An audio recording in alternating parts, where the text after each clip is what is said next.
जल्दी आ गए? हाँ। तुम तो कह रहे थे कि 10 बजे तक आने वाले। आते जाते दोनों वक्त फटाफट ट्रैप मिल गई, आ गए जल्दी। इंस्पेक्टर वीरेन का फोन आ गया था। अच्छा। क्या कह रहे थे कुछ बुरी खबर है, 10 बजे तक यहाँ आ रहे हैं। फिर क्या हो गया? क्या हो गया? अरे कमाल है, ये माचिस का बक्सा मेरे पास कहां से आ गया? कौन सी माचिस का बक्सा? ये। अरे इसमें क्या खास बात है, जैसे माचिस होती है वैसे ही है। अरे देख नहीं रहा है, इस पर जो लेबल लगा हुआ है उस पर रेल का इंजन है।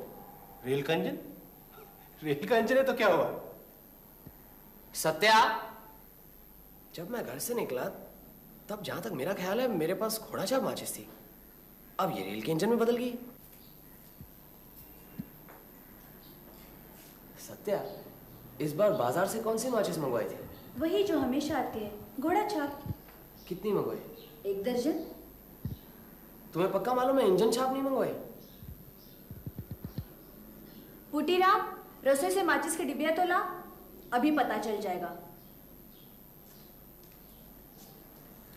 देखना तो जरा, माचिस पर क्या इंजन छाप है घोड़ा छाप है? घोड़ा छाप? कहा ना मैंने, मेरी तो कोई बात मानते ही नहीं। अच्छा ठीक है, जाओ। सुनो, इंस्पेक्टर बिरेन आने वाले हैं, अच्छी चाय भिजवा दो।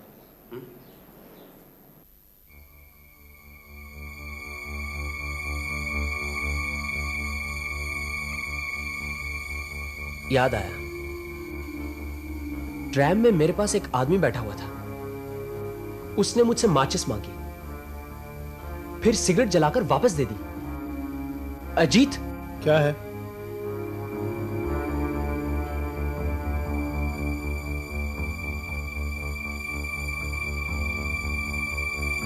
जरूर उस आदमी ने DSLI का बक्सा बदल दिया है। कौन था वो आदमी? गौर नहीं किया, लेकिन ठंड की वजह से वो मफलर लपेटे हुए था, और फिर मैं भी ज्यादातर खिड़की से बाहर देख रहा था।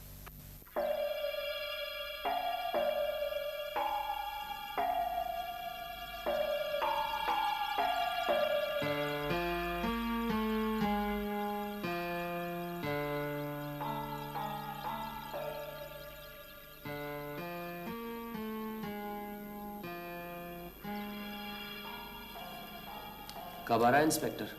10 बजे। मुझे मालूम है इंस्पेक्टर क्या बुरी खबर लाने वाला है। क्या?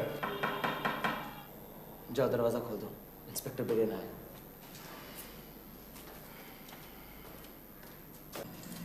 आइए इंस्पेक्टर।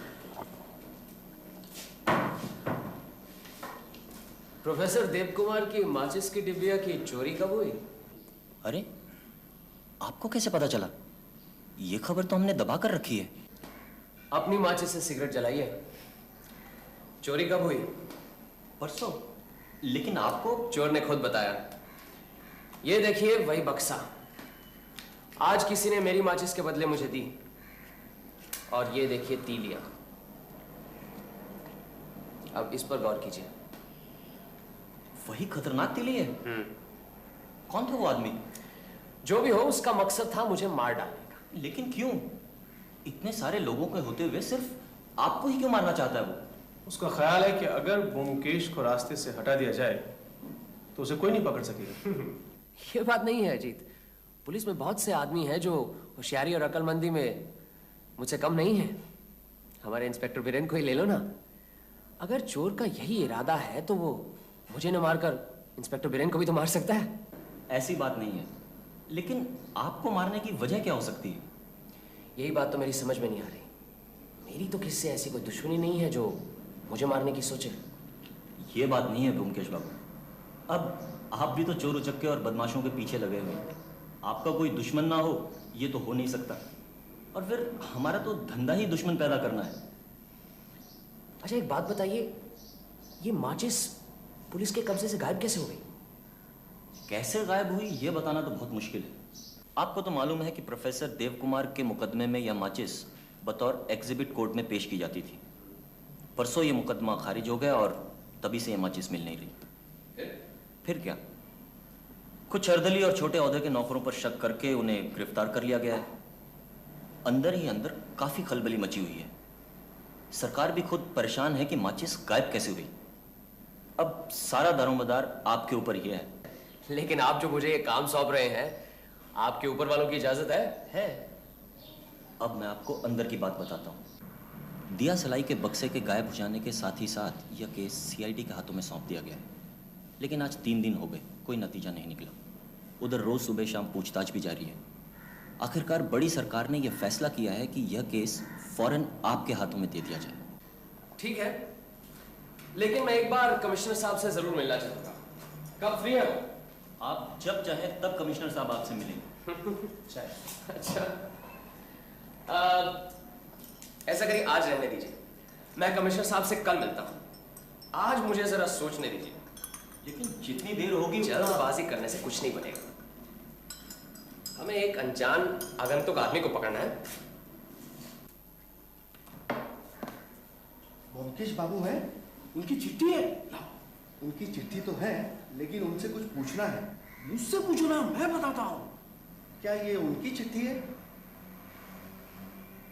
1 मिनट में उनको बुला रहा था। देखिए, चिट्ठी आपकी है। हाँ मेरी है, क्यों, क्या बात है? नीचे मेज में बाबू कह रहे थे ये चिट्ठी उनकी है। अरे, ब्योमकेश बख्शी कोई और भी है क्या? उन्होंने अपना नाम ब्योमकेश बोस कहा। नीचे मेस में ब्योमकेश नाम का कोई आदमी है? ऐसा तो कभी सुना नहीं। ठीक है। किसकी चिट्ठी?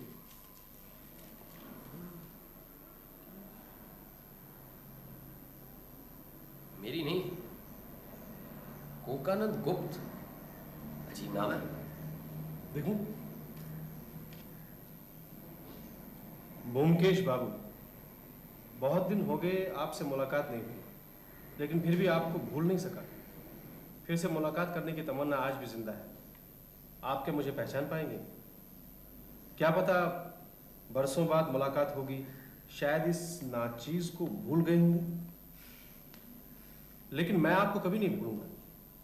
आपका मैं बहुत बहुत कर्जदार हूं। आप अपने काम की वजह से कई सालों से इधर उधर भटकता रहा, इसलिए उस कर्ज का एक रत्ती भी नहीं चुका पाया। अब मैं वापस कलकत्ते आ गया हूं और जल्दी से जल्दी अपने कर्जे से मुक्त हो जाना चाहता हूं। सस्नेह नमस्कार के साथ, आपका गुणमुग्ध कोकानंद गुप्त। ये चिट्ठी हमें नहीं पढ़नी चाहिए थी। वैसे इसमें कोई खास गुप्त बातें तो नहीं है, लेकिन फिर भी किसी की व्यक्तिगत निजी बातें दूसरों को नहीं पढ़नी चाहिए। हाँ वो तो ठीक है, लेकिन चिट्ठी मेरी है नहीं, इसका भी तो पता लगाना था। कोकानंद गुप्त, मैं तो ऐसे किसी आदमी को पहचानता नहीं, और अगर पहचानता भी हूं तो इतना बड़ा उपकार किया हो, ये तो मुझे कुछ याद नहीं। उसे वापस दे देनी चाहिए। क्यों नहीं? कोटीराम, कोई नया आदमी लगता है। देखो, दरवाजा खोलो तो।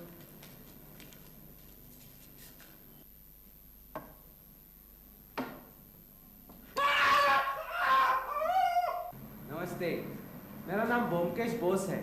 एक चिट्ठी। आइए, आपकी चिट्ठी भिजवा ही रहा था। अच्छा हुआ आप आ गए। बुरा ना मानिए, मैंने अपनी समझकर पढ़ ली।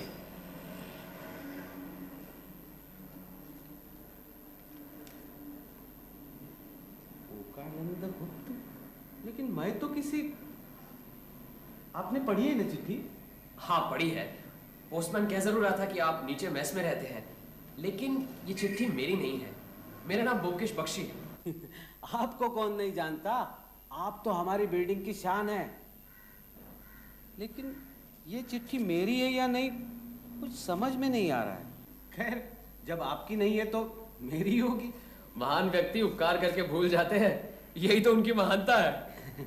ऐसी कोई बात नहीं है, बहुत दिनों की बात है, कुछ याद नहीं आ रहा है। अच्छा, आप इस मेस में कितने दिनों से? ज्यादा नहीं, यही कुछ 6-7 दिन से। अच्छा, चलिए, अपने ही नाम वाला एक और मीत मिल गया। आइए ना कभी कभी। जरूर। अच्छा।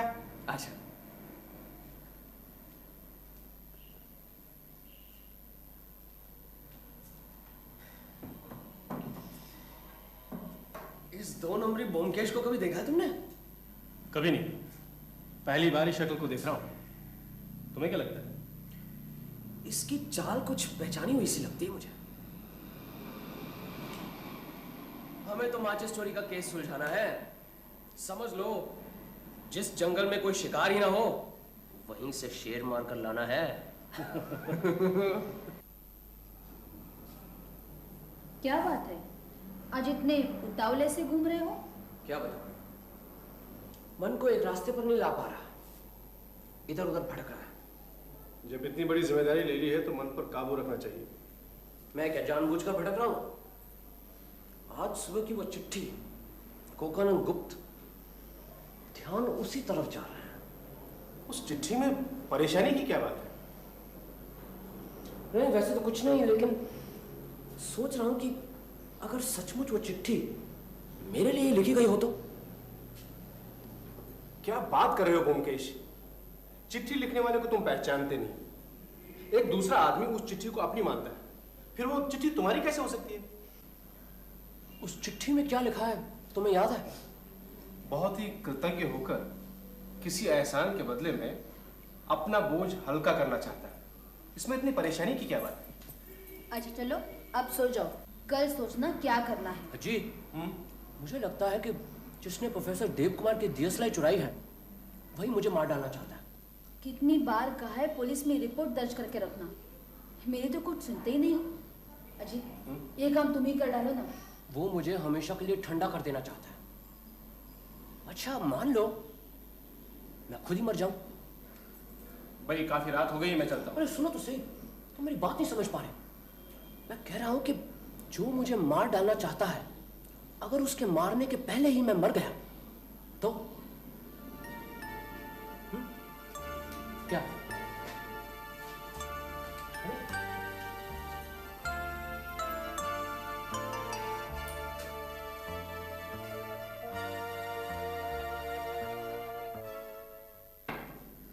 एक चाय ले आना। सत्या, उसका भाई आया था, उसी के साथ चली गई। अच्छा ये तो बहुत ही अच्छा हुआ। क्यों? बाद में बताऊंगा। आज सुबह सुबह कहाँ चले गए? कमिश्नर साहब से मिलने। मुलाकात हुई? हाँ मिले और मेरे प्लान ऑफ एक्शन की तारीफ कर रहे थे। क्या है तुम्हारा प्लान? कल जब बता रहा था तो उठकर चले गए, अब क्या करोगे सुनकर? अच्छा वो प्लान, तुम सचमुच मर गए? हाँ वही।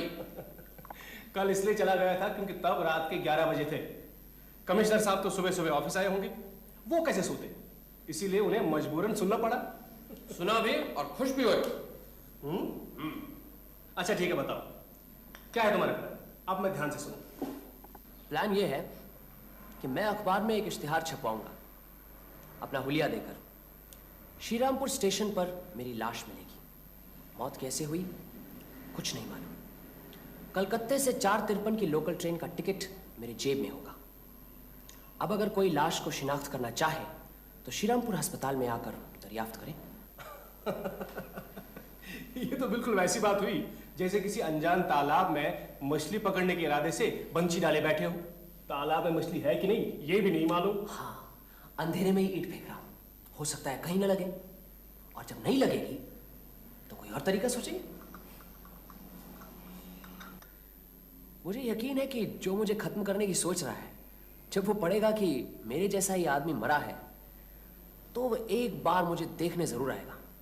फिर जो जो शख्स मुझे देखने आएंगे, पुलिस उनका पीछा करके उनकी असलियत का पता जरूर लगाएगी, और फिर पता लगाने में मैं भी तो साथ रहूंगा, मैं मरा थोड़ी हूं। कमिश्नर साहब राजी हो गए? पूरी तरह से। कैसे कमिश्नर है? तुमसे तो अच्छे हैं। अच्छा अब तुम्हें एक काम करना है, तुम्हें अपना मुंह बिल्कुल बंद रखना है।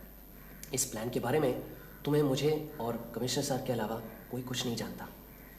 सुनो, सत्या को भी कुछ कहने की जरूरत नहीं, इसीलिए उसका चले जाना ही अच्छा। ठीक है। और कल सुबह श्रीरामपुर के अस्पताल में इस मुर्दे के दर्शन करने नहीं आओगे? अच्छा मैं अभी निकल जाऊंगा, फिर नहीं आऊंगा रात में भी। Hello hello inspector Biren, good morning.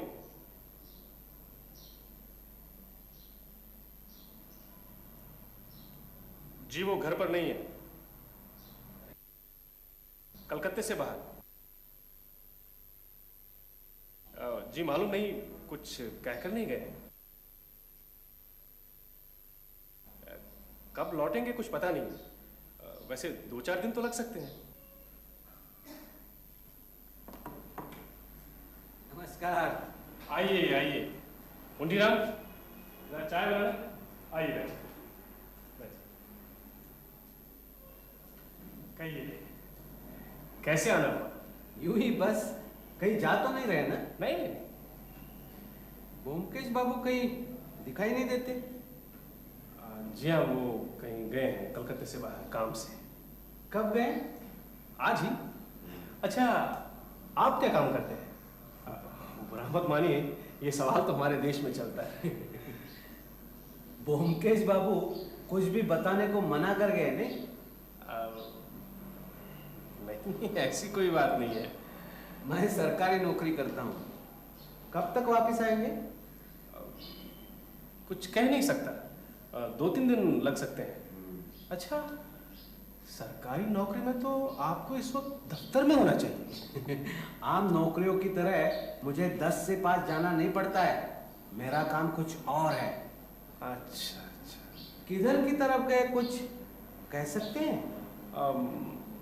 कह नहीं सकता, लेकिन शायद श्रीरामपुर उतरेंगे। हाँ। लीजिए, चाय पीजिए।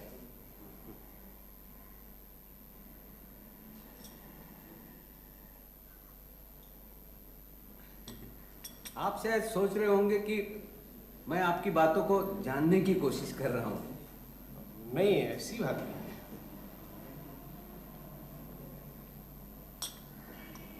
यकाएक ब्योमकेश बाबू श्रीरामपुर क्यों चले गए?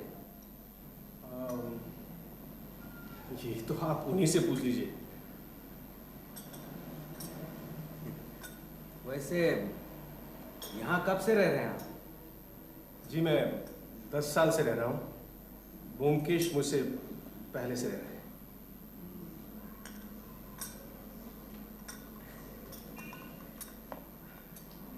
फिर आइएगा कभी।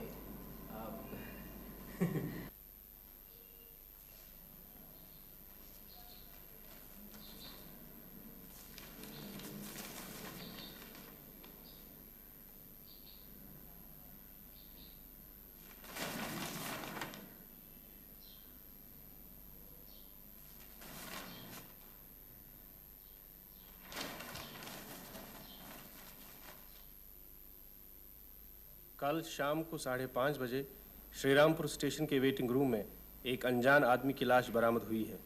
लाश पर कहीं किसी चोट का निशान नहीं है। मौत की वजह का अभी पता नहीं चला। आदमी की उम्र करीबन 33-34 है। रंग गोरा, कद लंबा, स्वस्थ, देखने में सुंदर। दाढ़ी मूछ नहीं है। बादामी रंग का कुर्ता पजामा और सफ़ेद शॉल पहने हैं। आदमी कलकत्ते से 453 की लोकल गाड़ी से श्रीरामपुर जा रहा था। जेब में श्रीरामपुर की टिकट मिली है। अगर कोई लाश को शिनाख्त करना चाहते हैं तो श्रीरामपुर अस्पताल में दरियाफ्त करें।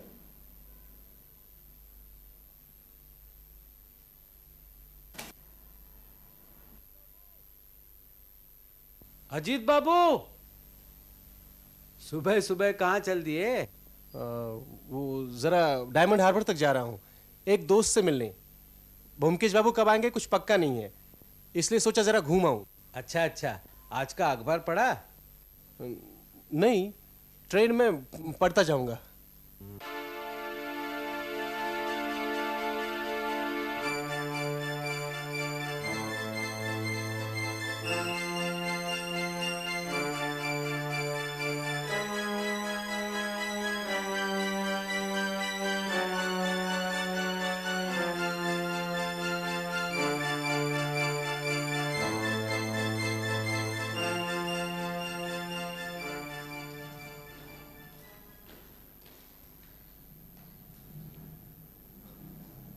खुल जा सिम सिम।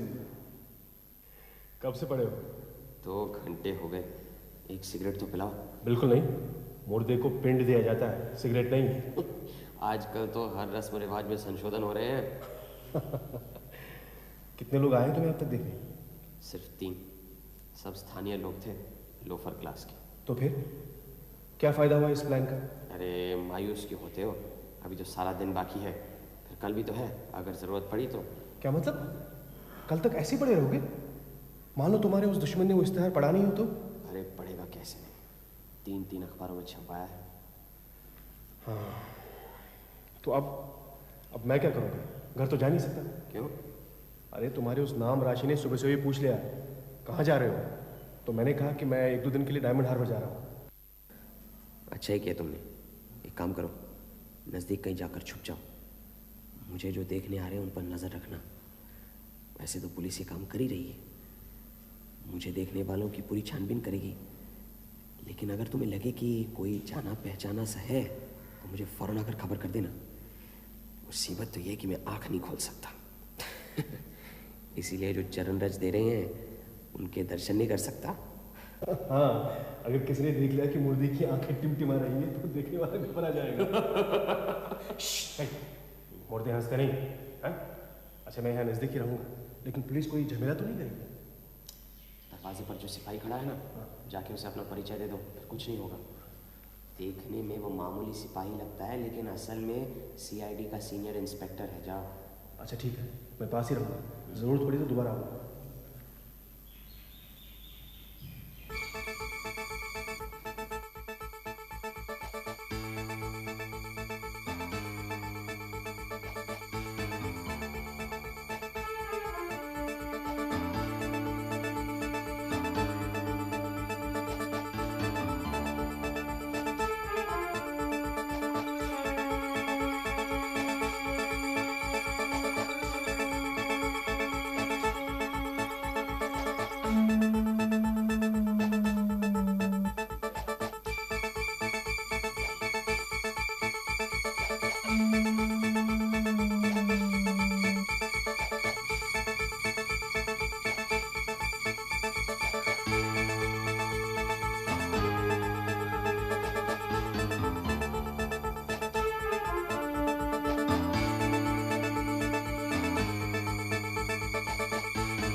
अरे कौन आया था मालूम है?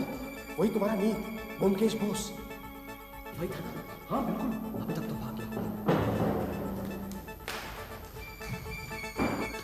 अभी यहाँ जो आदमी आया वो किधर है? वही था क्या? हाँ, उसे फौरन गिरफ्तार करना है। इधर गया है, दाहिने तरफ। अभी यहाँ से एक आदमी गया है, तुमने इसे देखा है? जिसके मुंह पे मफलर था? हाँ हाँ वही। हाँ, वो कलकत्ते की एक टैक्सी में आया था और उसी में बैठ के चला गया। चलो फौरन उसे पकड़ना है। लेकिन हमारी मोटरसाइकिल तो अभी तक नहीं आई। टैक्सी का नंबर लिया तुमने? कैसे लेता, टैक्सी बहुत दूर खड़ी हुई थी। इसकी जवाबदारी तुम पर ही होगी। चलो जीत। यहाँ तो कोई टैक्सी नहीं है। तो क्या ब्योमकेश बोस ही तुम्हें मारना चाहते हैं? हाँ। तुम्हें कैसे पता? अभी रहने दो, बाद में बताऊंगा। मुझे लगता है कोई टैक्सी नहीं मिलेगी। चलो ट्रेन से चलते हैं। लेकिन वो इतनी जल्दी भागा क्यों? अरे जब तुम मर ही गए थे तो इसमें भागने की क्या जरूरत थी? पहुंचा हुआ शिकारी है, आते ही समझ गया कि जाल में फंसा है। वो कैसे? मेरे दिल की धड़कन से। अरे दिल थोड़ी मरा है। चलो। अरे ब्योमकेश बाबू, आपके जूते? आप बताइए कि वो आपके ब्योमकेश बाबू आए थे क्या? वो अभी अभी आकर चले भी गए। वो घर से कुछ जरूरी खबर आई थी, इसलिए वो भी आपको ढूंढ रहे थे। मुझे? हाँ, और कह गए आप बिल्कुल अफसोस मत कीजिए, थोड़े ही दिन में आपसे फिर से मुलाकात होगी। इसलिए तो मैं आपका इंतजार कर रहा था। कहाँ गए ये तो बताया नहीं होगा। जी नहीं। अच्छा, उनका कमरा कौन सा? वो रहा 5 नंबर। जरा दिखाइए तो सही। आइए।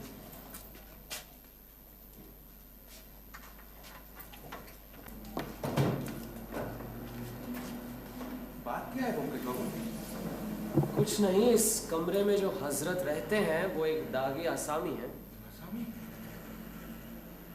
अपने साथ तो कुछ ले नहीं गया, बक्सा बिस्तर सब यही है। नहीं नहीं, वो साथ में छोटी सी पोटली और पानी की सुराही लेकर गए और कह गए 3-4 दिनों में वापस आएंगे। पानी की सुराही? पानी उबाल कर पीते थे क्या? जी नहीं। अच्छा ठीक है, आप किसी आदमी को इंस्पेक्टर बिरेन के यहाँ भिजवा दीजिए, कहलवा दीजिए कि मैंने कहा है चोर पकड़ा गया है, यहाँ फौरन चलेगा। मैं तब तक इस कमरे की तलाशी ले लेता हूँ।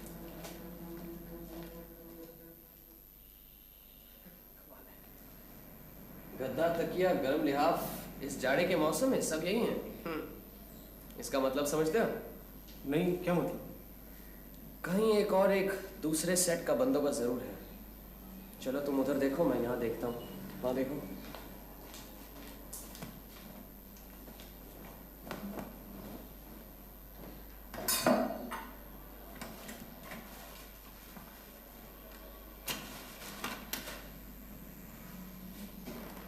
तुम क्या वो माचिस ढूंढ रहे हो? अरे नहीं, वो माचिस नहीं, देख रहा हूँ कहीं कोई क्लू मिले तो कम से कम ये तो पता लगे कि इस हजरत का असली नाम क्या है। क्या? इसका असली नाम ब्योमकेश बोस नहीं है, ये तो साफ सा है। उसने अपना नकली नाम ब्योमकेश क्यों रखा? बदला लेने की साइकोलॉजी अजीब है। अगर दुश्मन को पता न लगे उस पर कौन वार कर रहा है तो उस वार करने वाले को मजा नहीं आता।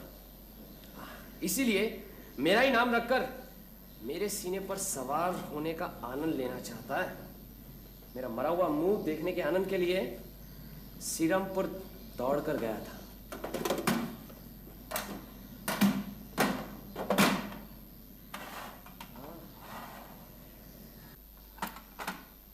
अच्छा, कभी कभी दाढ़ी मूंछ लगाकर भेस भी बदलता है।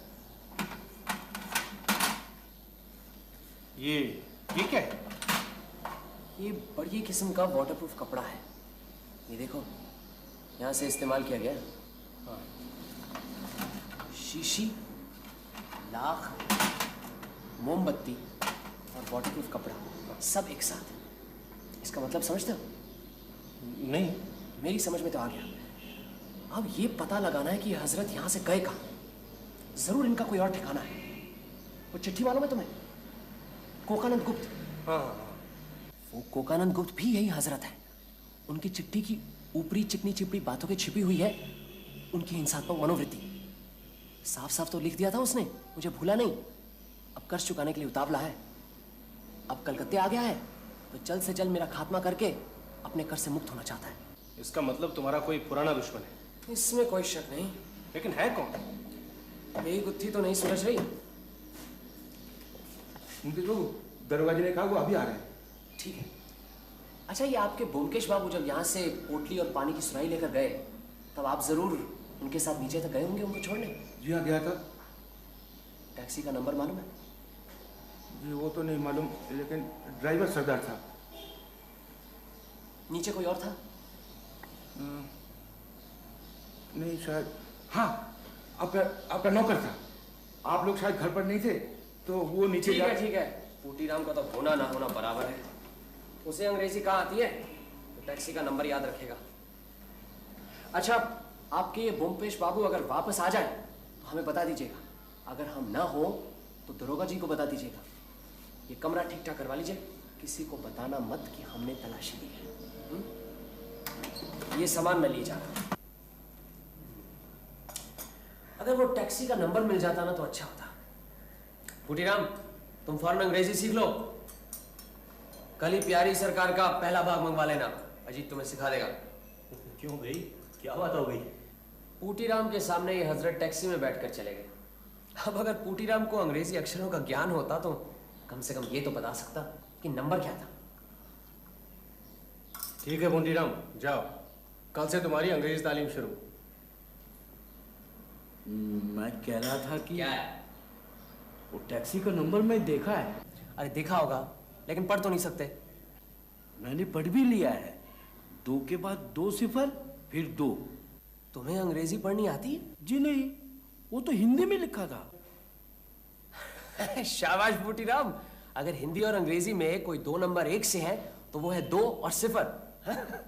शाबाश, आज से तुम्हारी तनख्वाह 1 रुपए ज्यादा। जाओ। अब हमें देर नहीं करनी चाहिए। गाड़ी का नंबर तो पता चल गया है, अब उस गाड़ी और ड्राइवर का पता लगाना है। ठीक है, मैं अभी जाता हूं।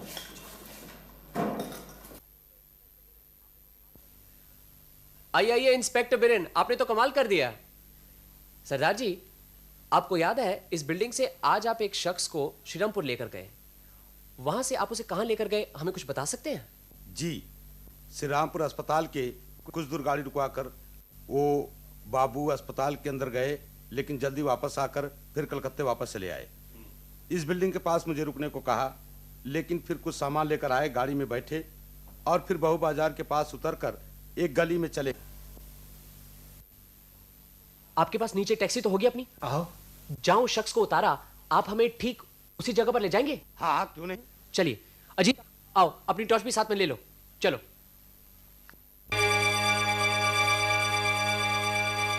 यही जगह है। अरे ब्योमकेश, ये तो वही जगह है जहां हम पहली बार मिले थे। वो देखो हमारे मेस की बिल्डिंग। अब समझा ये आदमी कौन है। कौन है? 10 साल पहले मैं यहाँ एक मेस में तहकीकात करने आया था। उसके मालिक का नाम था अनुकूल बाबू, साथ साथ में कोकेन का धंधा भी करता था। उसे मैंने पकड़वा दिया, 10 साल की सजा हुई उसे। अब वो छूट गया है और वही मेरा दुश्मन बन बैठा है, मुझे मार डालना चाहता है। याद है अजीत, चिट्ठी में क्या लिखा था? कोकेन का धंधा करता था, उसने अपना नाम कोकानंद रख लिया, कोकेन से कोकानंद। याद है? लिखा था, मैं अब कलकत्ते वापस आ गया हूं, आपको कभी नहीं भूलूंगा, जल्द से जल्द अपने कर्ज से मुक्त होना चाहता हूं। लेकिन उसका चेहरा कैसे जला, कुछ पता नहीं चला। इंस्पेक्टर बिरेन, पिस्तौल वगैरह सब है ना? है। चलिए अंदर चलकर उन्हें गिरफ्तार करते हैं। अभी नहीं, आदमी से ज्यादा जरूरत है उस माचिस की। सरदार जी, हमें शायद ज्यादा टाइम लगेगा, आप गाड़ी की लाइट बुझा दीजिए और पीछे उस दुकान में चाय पीजिएगा। हम अगर गाड़ी से उतर गए तो आप यहीं वापस आ जाएगा, हमारा इंतजार कीजिए। जी हुकुम जी।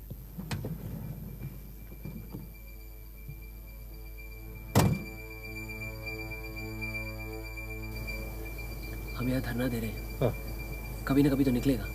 जब निकलेगा हम उसके कमरे में जाएंगे, कमरा सर्च करेंगे, फिर जब वो वापस आ जाए आप उसे गिरफ्तार कीजिए।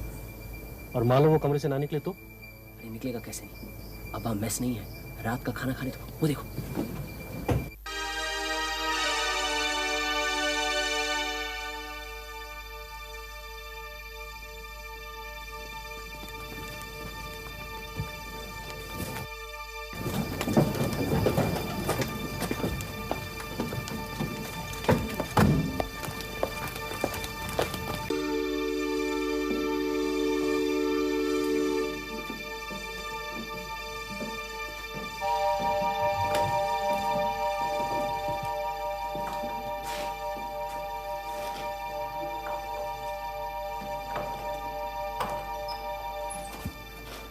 हम दोनों अंदर जा रहे हैं, आप उस कोने में छिपे रहिए। ये ताला बाहर से लगा दीजिए, जैसे ही कोई अंदर आए आप फौरन अंदर आ जाइए।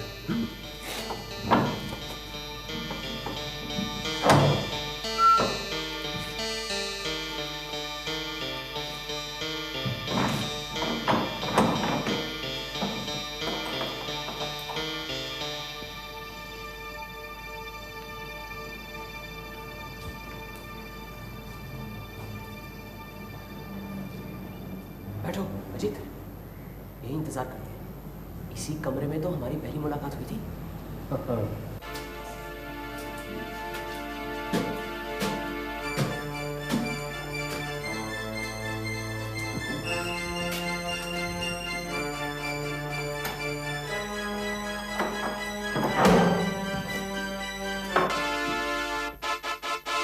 पधारिए अनुकूल बाबू। क्या चाहिए ब्योमकेश बाबू? कोकेन? जी नहीं, इतनी कीमती चीज लेकर क्या करेंगे, हमें तो मामूली चीज चाहिए, एक दियसलाई का बक्सा। कौन सी दियासलाई? जिस बक्से से कुछ दिन पहले ट्रैम में आपने मुझे एक तीली भेंट की थी। क्या कह रहे हैं? मुझे कुछ समझ में नहीं आ रहा। आपको सब मालूम है, और अपना हाथ स्विच से हटा दीजिए। अंधेरा हो जाने से हमसे ज्यादा आपको तकलीफ होगी। देखिए, आपके पीछे इंस्पेक्टर बिरेन पिस्तौल लिए खड़े हैं। अच्छा, तू पुलिस लेके आया है। मैं तुझे जिंदा नहीं छोड़ूंगा जब तक तेरा खून नहीं पिया। मैं वो दियसलाई कहाँ है? मुझे नहीं मालूम, नहीं दूंगा मैं दियसलाई। ठीक है, फिर मैं ही बताता हूं कि दियसलाई कहाँ है। इंस्पेक्टर बिरेन, जरा इनका ख्याल रखना। छोड़ दो मुझे।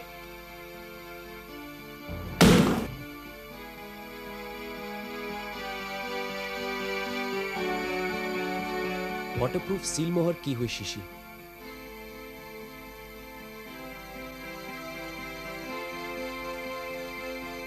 सब ठीक है, शीशी टूटी नहीं है। इंस्पेक्टर बिरेन, इसी शीशी में दियसलाई की बाकी तीलियां हैं। अब आप इन्हें गिरफ्तार कर सकते हैं। चलो। भाई पोटीराम, आज तो तुम बढ़िया सी चाय पिलाओ। आइए आइए इंस्पेक्टर बिरेन, आइए। भाई अनुकूल बाबू का चेहरा कैसे जला इसका पता चल गया। अच्छा। अनुकूल बाबू एक पढ़े लिखे कैदी थे। हाँ। इसीलिए जेल अस्पताल की लेबोरेटरी में काम करते थे। 2 साल पहले उनका चेहरा नाइट्रिक एसिड की शीशी गिर जाने से चल गया। बस तभी से उनका चेहरा ऐसा हो गया। लेकिन ब्योमकेश बाबू, आपको यह कैसे पता चला कि पानी की सुराही में वही खतरनाक तीलियां हैं? यहां हमारे अनुकूल बाबू की अकलमंदी की तारीफ करनी पड़ेगी। दियसलाई पानी में छुपा कर रखी गई है, ये कोई सोच भी नहीं सकता था। अब अगर उनके घर की तलाशी ली जाए तो और जहां भी हो, लेकिन कोई पानी की सुराही की तलाशी नहीं लेगा। मुझे भी शक हुआ जब मैंने सुना कि वो एक हैंडबैग और पानी की सुराही लेकर भागे। अब इस जाड़े के मौसम में कोई गद्दा कंबल छोड़कर पानी की सुराही लेकर क्यों भागे?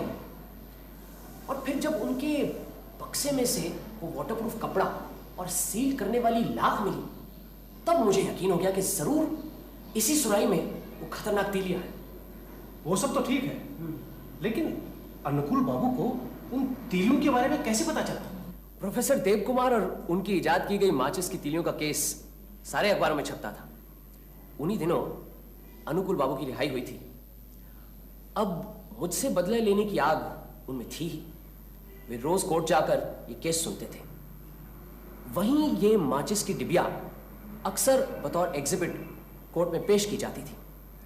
अनुकूल बाबू ने सोचा इसी हथियार से मुझे खत्म कर देंगे। अब माचिस हथियाना तो उनके लिए मामूली सी बात थी। किसी भी चपरासी को उल्लू बनाकर उसके बदले में दूसरी माचिस रखकर उन्होंने अपना काम बना लिया। इंस्पेक्टर बिरेन, अगर आप चाहें तो इसकी तहकीकात कर सकते हैं। लीजिए, चाय पीजिए। पोटीराम, पढ़ाई लिखाई शुरू कर दी?